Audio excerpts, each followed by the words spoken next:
Hello students, welcome to my channel in Aapki Pathshala. और आज हम अध्याय 3 त्रिभुज के गुण के पाठ को पढ़ेंगे। त्रिभुज के बारे में बच्चों मैं ये बता दूं कि ये हम जो पाठ है ना, त्रिभुज के बारे में हम कक्षा 6 में भी पढ़े हैं। ठीक है, मतलब तीन ओर से बंद आकृति को क्या कहते हैं? त्रिभुज कहते हैं। तो चलिए फिर से पढ़ लेते हैं, है ना। तो चलिए बिना देरी किए आज की इस वीडियो को स्टार्ट करते हैं। तो देखिए बच्चों, आप जानते हैं कि 3 भुजाओं से घिरी बंद आकृति को क्या कहते हैं? त्रिभुज कहते हैं, जिसमें 3 भुजा और 3 कोण होते हैं। ठीक है, त्रिभुज के तीनों अंतः कोणों का योग क्या होता है? 180 अंश का होता है। साथ ही भुजाओं एवं कोणों के माप के आधार पर त्रिभुज के प्रकारों के बारे में भी आपने क्या है पिछली कक्षा में जान चुके हैं। और आइए त्रिभुज के गुणों को फिर से एक बार दोहरा लें। ठीक है, तो देखो, सम्मुख कोण एवं सम्मुख भुजा क्या होती हैं?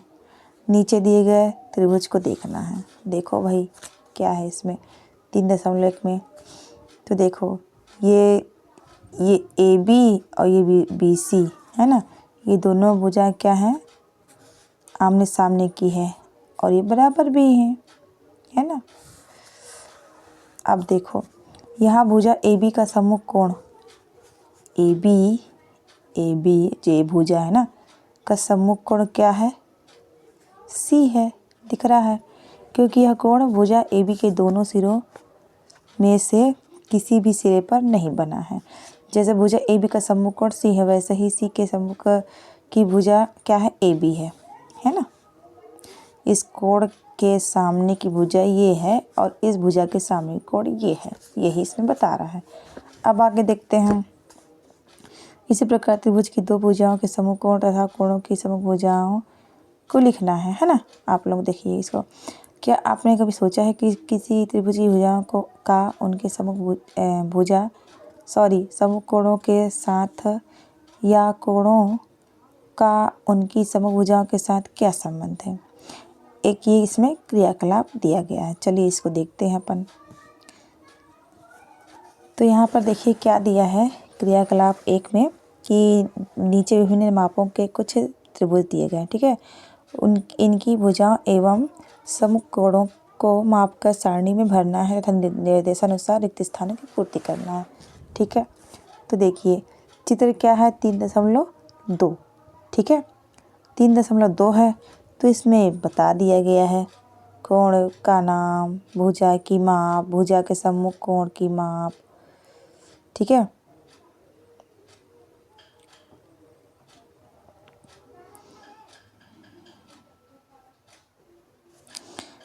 और भुजाओं को लंबाई के घटते क्रम में लिखने पर, कोणों को उनके माप के घटते क्रम में लिखने पर। ठीक है, तो देखो यहाँ पे क्या दिया है? A B. देखिए ये ए बी के आगे कोण सी है ना। तो इसकी माप ये है। और कैसे माप करते हैं? पहले भी अपन जान चुके हैं, इस चांदे की सहायता से माप लेते हैं। ठीक है ना। तो देखिए ये हो गया। फिर भुजा बी सी के इसका माप भी है ना ये। ठीक है, और बी सी के सम्मुख भुजा में क्या है? देखो ये है बी सी, इसके सम्मुख में ये है कोण ए है। ठीक है, और कोण भुजा सी ए कितना है सेंटीमीटर? 4.4 सेंटीमीटर। और इसके ये देखो सी ए के सामने की का कोण क्या बनेगा? बी बनेगा, कोण बी। ये है 55 अंश। अब भुजाओं की लंबाई घटते के आधार पर ये सब यहाँ पर लिखा गया है। उसी प्रकार देखो कोण पी क्यू आर है ना। यहाँ पे छोटा सा ये हो सकता है बच्चों कि मैंने सम्मुख भुजा के सम्मुख कोण की माप को न करके आगे पीछे जरूर हो सकता है, पर जो ये कोण की माप है ना एकदम सही है। ठीक है, तो देखो इसमें कोण क्यू है, पी है, कोण आर है, तो जितना जितना मतलब अंश का है उसको हमने माप लिया है। और यहाँ पर इसको पी क्यू और बराबर है क्यू आर, दोनों बराबर भुजाएं हैं। ठीक है, इसमें किसमें कौन से चित्र में? चित्र 3.3 में, है ना। पी क्यू और क्यू आर बराबर है भुजा। ठीक, और भुजाओं की माप कैसे करते हैं, भुजाओं की माप भी हमने करना पिछली कक्षा में सीख चुके हैं, है ना।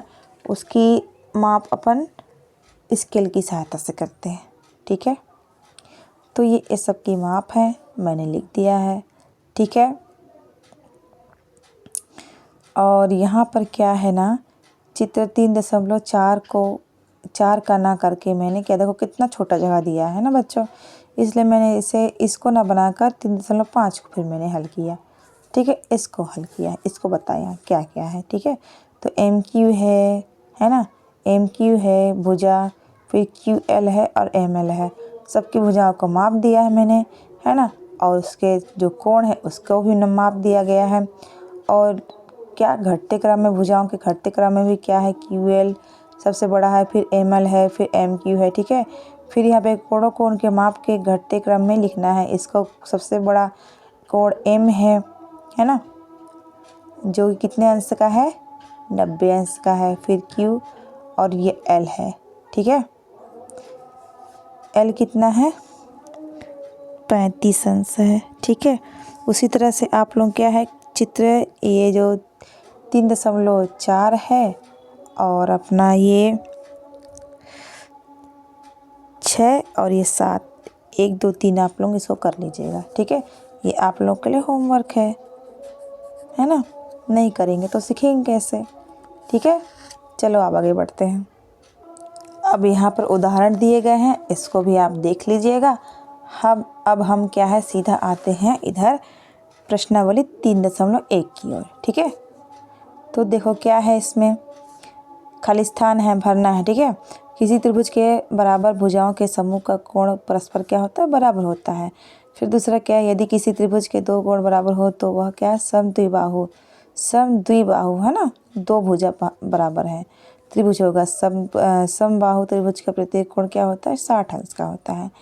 किसी समद्विबाहु त्रिभुज का एक शीर्ष कोण 90 अंश का हो तो शेष बराबर कोण क्या होते हैं, 35 अंश के होते हैं। ठीक है, अब देखो, किसी त्रिभुज में सबसे बड़े कोण की सम्मुख भुजा सबसे बड़ी होती है। ठीक है, फिर अगला देखो क्या है, किसी त्रिभुज में सबसे छोटे कोण की सम्मुख भुजा सबसे क्या होती है, छोटी होती है।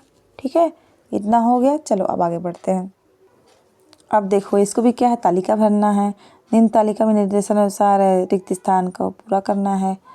तो देखो इसमें क्या है, पहला भरा गया है पहले से ही, अच्छा पहला नहीं भरा है, यहाँ बस कोण की माप बताई गई है। तो त्रिभुज क्या है, ए बी सी है, और जिसमें क्या है, ए बी भुजा बराबर ए सी के है, 4 सेंटीमीटर है। इसको आप बनाओगे, उसके बाद फिर इसको यहाँ पर हल करोगे। ठीक है, तो कोण ए दोनों जब बराबर हैं तो कोण भी तो बराबर होंगे ना, बी कोण बी और कोण सी दोनों बराबर होंगे। और फिर बस एक कोण क्या होगा, अलग रहेगा, वो क्या रहेगा, ए जो कोण है वो 80 अंश का है। ठीक है, अब देखो त्रिभुज पी क्यू आर में पी क्यू बराबर पी आर है, 5 सेंटीमीटर भुजा है, और क्यू आर 7 सेंटीमीटर है। तो देखो ये दोनों बराबर हैं, भुजाएं हैं, तो इसके आर और क्यू का भी एक ही तो रहेगा ना, और इधर पी का क्या होगा, 90 अंश हो जाएगा।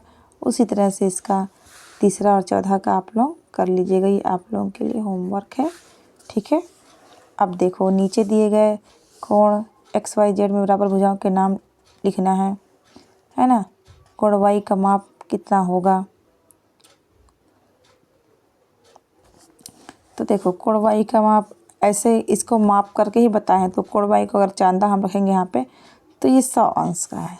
ठीक है, और रही बात भुजाओं की, तो भुजाओं के लिए सबसे पहले क्या करते हैं अपन, सबसे पहले भुजाएं माप कर देख लेते हैं। अगर बराबर होगी तो बता देंगे कि हाँ इतना ये है, और नहीं होगी तो नहीं बताएंगे, है ना। तो देखो ना, ये कितना है,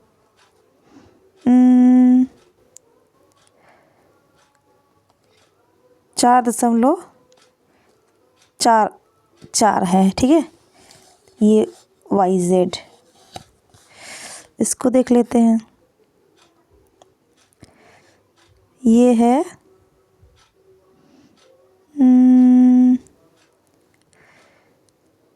4.123 है ना, 4.3।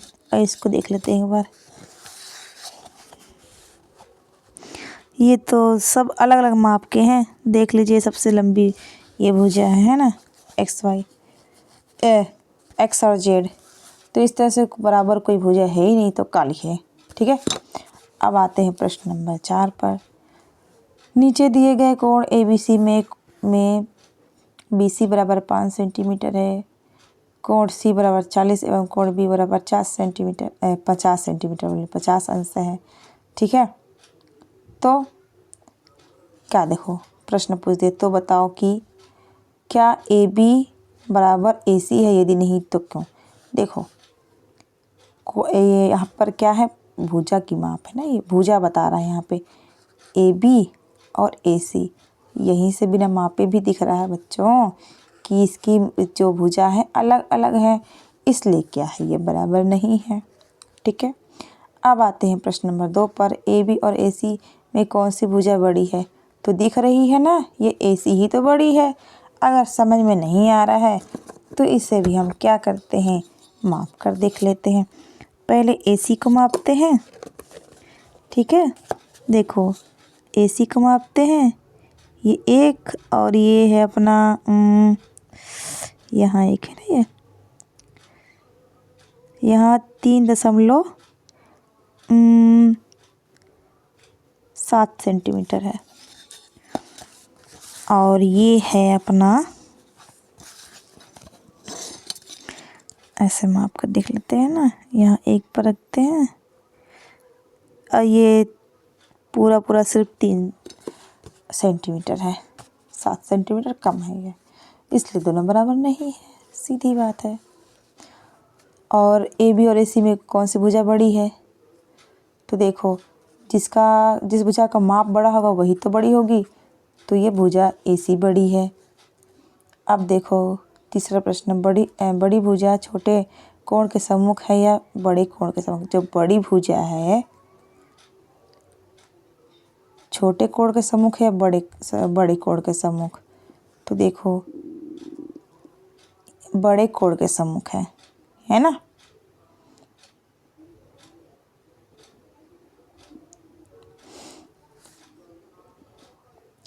अब देखते हैं आगे प्रश्न नंबर 5 देखते हैं। देखो यदि कोण PQR में PQ बराबर PR है, देखो PQ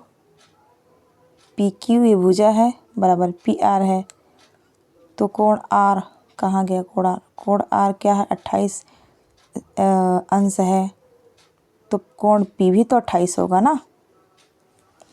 ठीक है, इस तरह से ये दोनों 28 होगा। और शेष कोणों का माप कर, इसका 124 है। कैसे पता चला हमको, चांदी की सहायता से हमने मापा इसे, है ना। ये आप भी कर सकते हैं। चलो अब आते हैं आगे प्रश्नों की ओर चलते हैं। अब देखो किसी त्रिभुज की 2 भुजाएं बराबर माप की हैं, यदि उनका एक सम्मुख कोण 30 अंश हो तो शेष अन्य कोण की माप क्या है, तो 30 है, और एक दूसरी क्या होगा, 120 होगी, है ना। ठीक, अब इसी तरह से क्या है, आप लोग ये प्रश्न 7, 8, 9 और 10 ये आप लोगों के लिए होमवर्क है। ठीक है, और मैं लास्ट का एक क्वेश्चन प्रश्न नंबर 11 करा दे रही हूँ।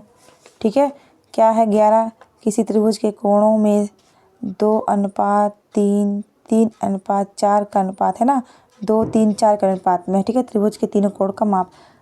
जैसा कि बच्चों आप लोग जानते हो कि त्रिभुज के तीनों कोण का माप होता है वो कितना होता है, 180 अंश होता है। ठीक है, अब इसमें कोण का क्या अनुपात दे दिया है, तो कैसे हम लोग इसको ज्ञात करेंगे, देखो लिख देंगे, ये अनुपात में है ना, तो 2x, 3x, 4x हमको पता नहीं है कितना है। ठीक है, तो बराबर क्या है इसके, 180 अंश के। सबको जोड़ेंगे कितना हो जाएगा, 9x हो जाएगा बराबर 180 अंश। ठीक है, तो x बराबर ये 9 है ना, ये नीचे आ जाएगा, तो 9 दूनी 18 और 9 शून्य 0। ठीक, तो इस तरह से ये 20 हो गया, x का मान कितना हो गया, 20। अब देखो ये 2, 3, 4 इसी का माप ज्ञात करना है ना कोण का, तो देखिए 2x बराबर क्या हो जाएगा, 2 गुणा 20, क्यों, x का मान हमको पता चल गया है, और यहाँ पे 3x बराबर 3 गुणा 20 और फिर इधर 4x बराबर 4 गुणा 20, और इस तरह सबका गुणा कर देंगे तो 20 दूना 40 हो गया, 40 अंश, 20 तिया 60 अंश और 20 चौके 80 अंश। ठीक है, इस तरह से तीनों कोण का माप हमको पता चल गया। क्या पता चला? 80 अंश, 60 अंश और 40 अंश। ठीक है, तो इसी के साथ आज ये प्रश्नावली 3.1 पूरा होता है और इसके आगे हम नेक्स्ट वीडियो में आगे का जो पार्ट है ना कोड का, नेक्स्ट वीडियो में लेकर आएंगे। उम्मीद करती हूँ बच्चों आप लोगों को ये वीडियो अच्छा लगा होगा, है ना। अगर अच्छा लगा होगा तो इसे एक लाइक ज़रूर करिएगा, अपने दोस्तों से इस वीडियो को शेयर करिएगा और मेरे चैनल को सब्सक्राइब करिएगा। मिलते हैं नेक्स्ट वीडियो में, तब तक के लिए bye bye and take care. जय हिंद, जय भारत, जय छत्तीसगढ़।